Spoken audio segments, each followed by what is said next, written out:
2026 gave us some incredible games, but not every game lived up to the hype. Some looked like guaranteed hits, some came from legendary studios, and some had massive expectations from day one. But once players finally got their hands on them, everything changed, from broken launches to repetitive gameplay to massive wasted potential. These are the games that disappointed players the most in 2026. Let's start with Highguard. This was supposed to be one of 2026's biggest multiplayer surprises, a fantasy PvP raid shooter made by former Titanfall developers. Yeah, that immediately got people interested. The reveal generated real hype. A lot of players expected fast-paced combat, great movement, strong team synergy, and a fresh take on the live service formula. On paper, Highguard had everything going for it, but once the game actually launched, things fell apart fast. Players quickly realized the combat felt repetitive, progression was painfully grindy, and the overall gameplay loop got stale way too fast. And in today's gaming market, that's a death sentence for live service games. If players aren't hooked immediately, they move on. That's exactly what happened here. The player count dropped hard within days. Server activity slowed down, matchmaking got worse, and interest disappeared almost overnight. What makes Highguard especially disappointing is that the potential was clearly there. The concept was strong, the team had credibility. But in the end, hype alone wasn't enough. Highguard became yet another reminder that live service success is harder than ever in 2026. The original Code Vein built a surprisingly loyal fanbase.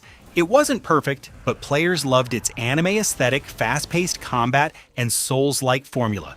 So naturally, expectations for the sequel were pretty high. Fans wanted bigger areas, deeper combat, stronger enemy variety, and meaningful improvements across the board. And honestly, early trailers made it look promising. But once players jumped in, the excitement didn't last long. The biggest issue? It felt way too familiar. Instead of evolving the formula, Code Vein 2 played things painfully safe. Combat still had some fun moments, but it quickly became repetitive. Exploration felt less rewarding, and the overall progression lacked that addictive feeling the first game had. Technical issues didn't help either. Performance problems, inconsistent pacing, and frustrating design choices made the experience feel rough around the edges. That's what made this so disappointing. Players weren't asking for a revolution, they just wanted a better version of what already worked. Instead, Code Vein 2 felt more like a missed opportunity than a true evolution.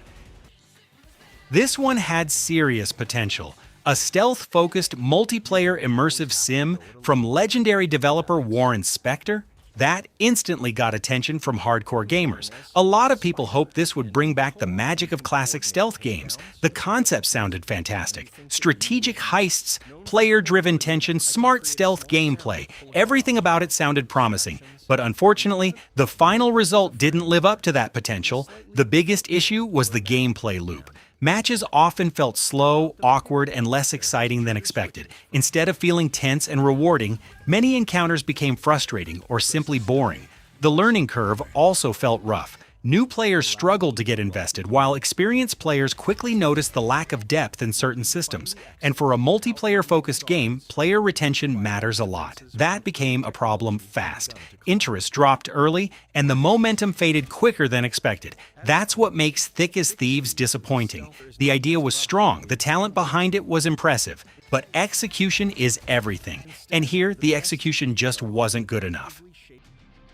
This one hurts, because longtime fans waited years to see this franchise return. Legacy of Kain has always had a passionate fanbase. People love the dark world, the gothic atmosphere, and the iconic storytelling. So when Ascendants was revealed, expectations immediately skyrocketed. Fans wanted a true revival, something worthy of the franchise's legacy. And honestly, the early excitement was real, but after launch, that excitement started fading fast. The atmosphere was still there. The world still looked interesting, but the actual gameplay struggled. Combat felt clunky, boss fights lacked impact, and many of the puzzles felt more frustrating than rewarding. That alone made the experience disappointing. But the bigger problem was pacing. The game constantly slowed down just when momentum was building, and that made the entire experience feel inconsistent. That's what hurts the most here. Legacy of Kain deserved a powerful comeback. Instead, Ascendants felt like a game that captured pieces of the old magic, but never fully delivered on its massive potential.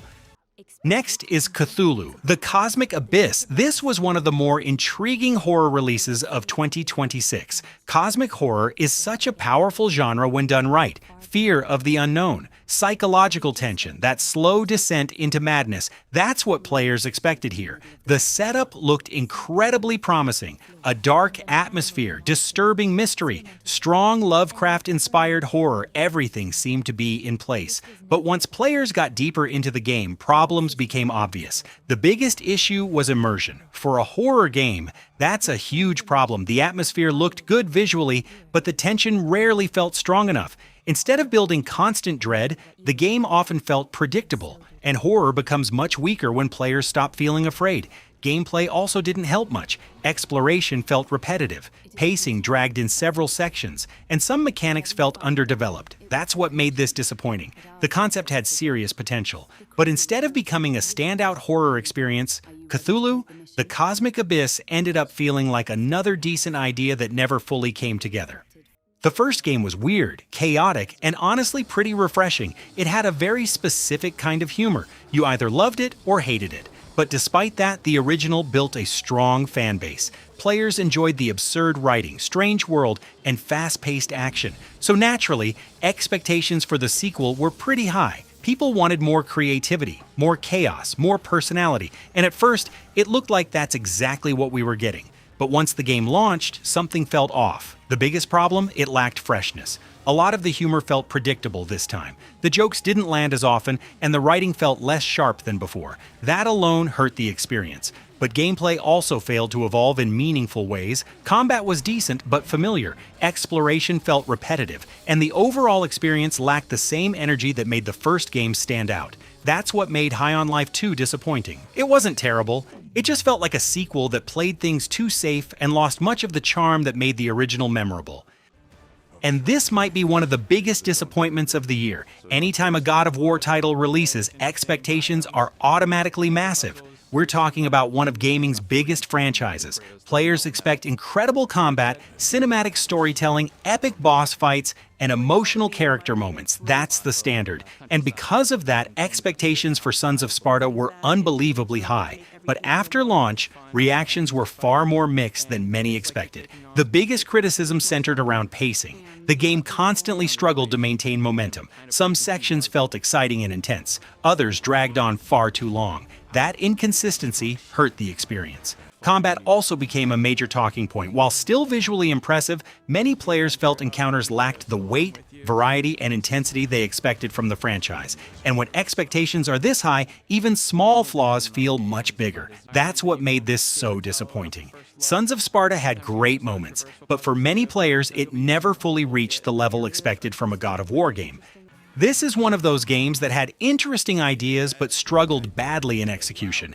At first glance, the concept actually felt promising. A story-driven experience with strong emotional themes, ambitious world building, and a focus on narrative immersion. That definitely caught attention. Players expected a memorable journey, something unique, something emotionally impactful. But unfortunately, the final product didn't live up to that vision. The biggest issue was technical performance. Bugs, inconsistent optimization, and rough animations immediately hurt the experience. That made a bad first impression. And first impressions matter a lot. Beyond the technical problems, the gameplay itself felt underwhelming. Core mechanics lacked polish, movement felt awkward at times, and several sections dragged far longer than they should have. That created pacing issues throughout the game. What makes this disappointing is that the foundation wasn't bad. There were glimpses of something genuinely interesting here. But instead of becoming a breakout surprise, Samson became another example of strong ideas held back by weak execution. Next is Aphelion, one of the more visually interesting games of 2026. Right from the reveal, it grabbed attention with its atmosphere, art direction, and overall presentation. It looked stylish, mysterious, and genuinely ambitious. That created real excitement. Players expected something unique. A memorable experience driven by strong world building and immersive gameplay. But once the game released, that excitement started fading. The biggest issue was that the game felt far less engaging than it looked.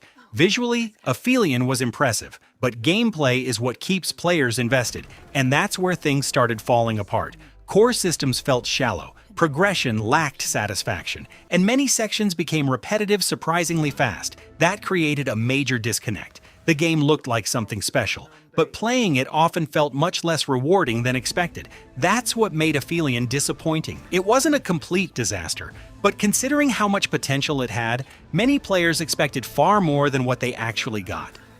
Supermassive built a strong reputation with cinematic horror experiences, and with Directive 8020, expectations were even higher. A sci-fi horror setting, deep space paranoia, alien threats, psychological tension. Honestly, everything about this sounded incredible. Players expected an intense horror experience filled with impossible choices, terrifying moments, and constant suspense, and early marketing did a great job building hype. But once players got their hands on it, reactions were far more mixed than expected. The biggest issue was pacing. Some sections delivered real tension, but others slowed things down too much and killed momentum. That inconsistency hurt immersion. The scares also felt less impactful than many hoped. For a horror game, that's a major problem. Some players also felt the branching choices weren't as meaningful as expected. That made replay value feel weaker. That's what made Directive 8020 disappointing. The atmosphere and concept were strong, but it never fully delivered the unforgettable horror experience many players were hoping for. This was one of the strangest horror releases of 2026, and honestly, that's exactly why people were interested. A survival horror game set beneath Tokyo with terrifying dinosaur-like creatures? That premise alone got attention. It felt weird, unique, and genuinely interesting. Players expected intense survival gameplay, claustrophobic tension, and a fresh horror experience. And on paper, it sounded like something special. But after launch, the excitement faded quickly. The biggest issue was gameplay frustration. Instead of feeling tense and rewarding, too many moments felt annoying. Controls often felt clunky, movement felt awkward, and some mechanics made survival feel more frustrating than fun. That alone hurt the experience. Visuals also became a major criticism. For a game focused heavily on atmosphere, players expected much stronger presentation. Instead, graphics and performance often felt underwhelming. That's what made Tokyo Scramble disappointing. The concept was genuinely creative, but great ideas only go so far when execution fails to deliver. This was one of the more surprising disappointments of 2026. The moment people saw dinosaurs mixed with survival horror, comparisons to Dino Crisis started immediately, and honestly, that made sense. That combination alone created hype. Players expected intense horror, resource management, terrifying encounters, and strong action gameplay. The early trailers looked promising, the atmosphere seemed solid, the concept was exciting, and interest grew fast. But once the game launched, reality hit hard. The biggest issue was execution. Almost every major system felt underwhelming. Combat lacked impact, enemy encounters became repetitive, and the gameplay loop got boring much faster than expected. That already hurt the experience, but technical problems made things worse. Bugs, rough performance, and awkward design choices constantly pulled players out of the game. That's what made Code Violet so disappointing. The idea had massive potential. A modern dinosaur horror game should have been exciting. Instead, Code Violet became another painful reminder that a great concept means nothing without strong execution.